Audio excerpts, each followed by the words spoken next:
So, hello guys! So, magluluto tayo ng caldereta chicken ngayong gabi. So, magagayat muna ako dyan ng carrot. So, carrot, patatas, kamatis, bawang, sibuyas. Yun ang ating ingredient. Yun ang prepare ko dyan. So, may kulang akong ingredient, bell pepper. Pero okay naman yung lasa niya. Ngayon, ayan, yung carrot muna and sibuyas.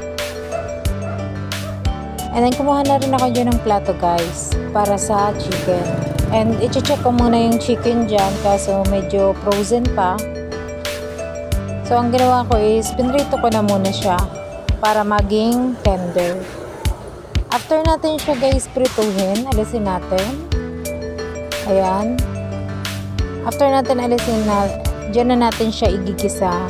Unahin muna natin ng bawang at sibuyas. Pwede naman natin siya ipag-mix na. And sunod na yung kamatis.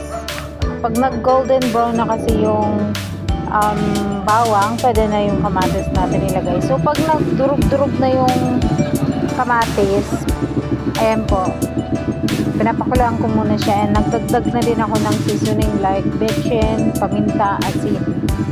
So, konting-konti lang na asin guys, para ma-maintain natin yung lasa niya. So, isa-isayin natin ilagay yung chicken.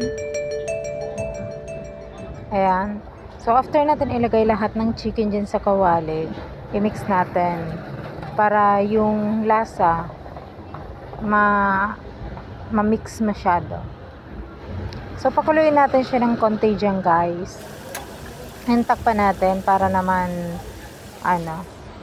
maganda yung result, lalong mag-tender. And naglagay na din po ako dyan ng tomato sauce pala guys. So, ayan. And pwede kayo dyan guys magdagdag ng sugar kung nauuntian kayo ng lasa ng tomato sauce.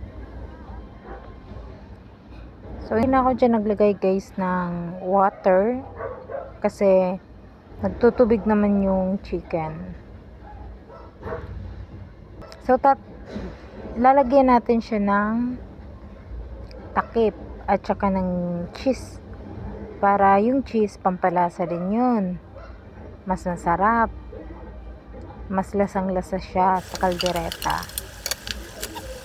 Ayan. So, ilagay na natin ang carrot at saka yung patatas.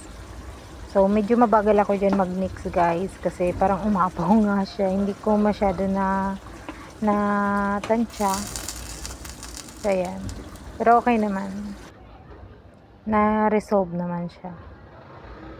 So, ayan. Mix-mix lang natin hanggang sa maluto.